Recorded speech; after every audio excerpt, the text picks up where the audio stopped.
ಸ್ನೇಹಿತರೆ, ಇತಿಹಾಸದ ಪುಟಗಳಲ್ಲಿ ಮರೆಯಾಗುತ್ತಿರುವ ಅದ್ಭುತ ವಾಸ್ತುಶಿಲ್ಪಗಳು ಮತ್ತು ರಹಸ್ಯ ತಾಣಗಳು ನಮ್ಮ ಸುತ್ತಮುತ್ತಲೇ ಇರುತ್ತವೆ.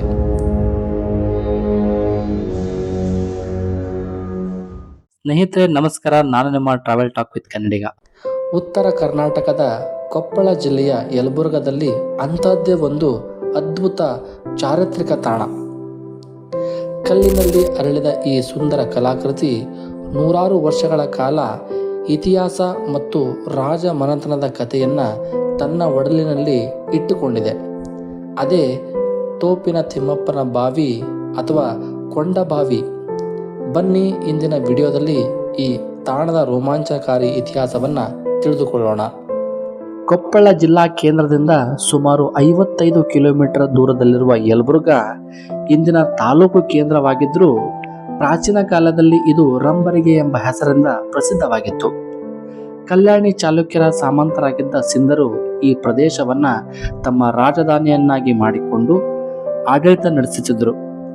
ಅಷ್ಟೇ ಅಲ್ಲ, ಸಿಂಧರ ಪ್ರಸಿದ್ಧ ಅರಸ 2ನೇ ಅಚೋಗಿ ಚಾಲುಕ್ಯರ 6ನೇ ವಿಕ್ರಮಾದಿತ್ಯನ ಪರವಾಗಿ ಹೋರಾಡಿ ಹೊಯ್ಸಳ ವಿಷ್ಣುವರ್ಧನನ್ನೇ ಸೋಲಿಸಿದರು.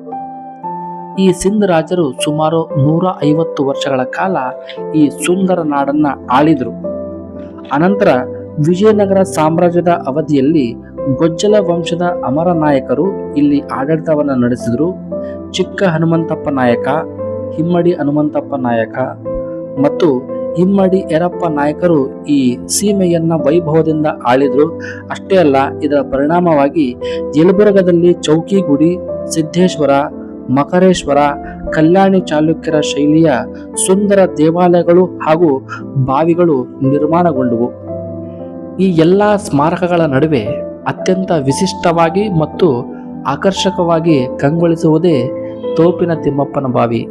ಇದನ್ನ ಸ್ಥಳೀಯವಾಗಿ ಕೊಂಡಬಾವಿ ಎಂದು ಕೂಡ ಕರೀತಾರೆ.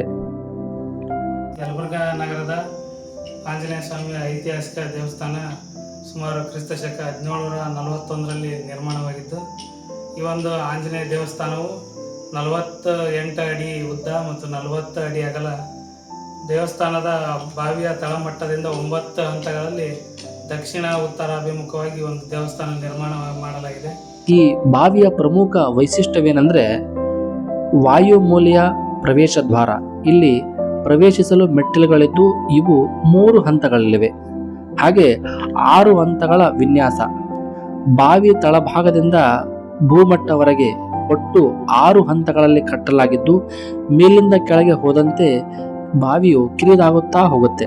ಹಾಗೆ ಸಾಲು ಮಂಟಪಗಳು ಬಾವಿಯ ಪೂರ್ವ ಮತ್ತು ಪಶ್ಚಿಮದ ಭಾಗಗಳಲ್ಲಿ ಸುಂದರ ಸಾಲು ಮಂಟಪಗಳಿವೆ. ಎಲ್ಲದಕ್ಕಿಂತ ಮುಖ್ಯವಾಗಿ ಬಾವಿಯ ದಕ್ಷಿಣ ಬದಿಯ ಮಧ್ಯಭಾಗದಲ್ಲಿ ಕಲ್ಯಾಣಿ ಚಾಲುಕ್ಯರ ಶೈಲಿಯ ಕಂಬಗಳು ಹೊಂದಿರುವ ಆಂಜನೇಯ ದೇವಸ್ಥಾನವಿದೆ. ಈ ದೇವಾಲಯದಲ್ಲಿ ಗರ್ಭಗೃಹ ಮತ್ತು ತೆರೆದ ಮುಖಮಂಟಪಗಳಿವೆ. ದೇವಾಲಯದ ಕಂಬವೊಂದರ ಮೇಲೆ ಕ್ರಿಸ್ತ ಶಕ 1741ರ ಕಾಲದ ಶಾಸನವಿದ್ದು, ಇದು ಆಂಜನೇಯ ದೇವಾಲಯದ ನಿರ್ಮಾಣದ ಇತಿಹಾಸವನ್ನ ಸಾರುತ್ತದೆ. ಅಷ್ಟೇ ಅಲ್ಲದೆ ಕಾಲಕ್ರಮೇಣ ನಡೆದಿರುವಂತಹ ದೇವಾಲಯದ ಜೀರ್ಣೋದ್ಧಾರದ ಕುರಿತಾಗಿಯೂ ಇಲ್ಲಿನ ಶಾಸನಗಳು ನಮಗೆ ಮಾಹಿತಿ ನೀಡುತ್ತವೆ. ನಮ್ಮ ನಾಡಿನ ಇಂತಹ ಅದ್ಭುತ ವಾಸ್ತುಶಿಲ್ಪ ಹಾಗೂ ಸಾಂಸ್ಕೃತಿಕ ಪರಂಪರೆಯನ್ನ ಕಾಪಾಡಿಕೊಳ್ಳುವುದು ನಮ್ಮೆಲ್ಲರ ಆದ್ಯ ಕರ್ತವ್ಯ. ನೀವೇನಾದರೂ ಕೊಪ್ಪಳ ಅಥವಾ ಯಲಬುರ್ಗದ ಕಡೆ ಪ್ರಯಾಣ ಬೆಳೆಸಿದ್ರೆ ಈ ಕೊಂಡಬಾವಿಗೆ ಭೇಟಿ ನೀಡೋದನ್ನ ಮರಿಬೇಡಿ. ಈ ವಿಡಿಯೋ ನಿಮಗೆ ಇಷ್ಟವಾಗಿದ್ರೆ ಲೈಕ್ ಮಾಡಿ ಮತ್ತು ನಿಮ್ಮ ಗೆಳೆಯರೊಂದಿಗೆ ಶೇರ್ ಮಾಡಿ. ನಮ್ಮ ನಾಡಿನ ಇಂತಹದ್ದೇ ಆಸಕ್ತಿಕರ ಇತಿಹಾಸ ಮತ್ತು ಪ್ರವಾಸಿ ತಾಣಗಳ ಬಗ್ಗೆ ತಿಳಿಯಲು ನಮ್ಮ ಚಾನೆಲ್ಗೆ ಸಬ್ಸ್ಕ್ರೈಬ್ ಮಾಡಿ. ಧನ್ಯವಾದ.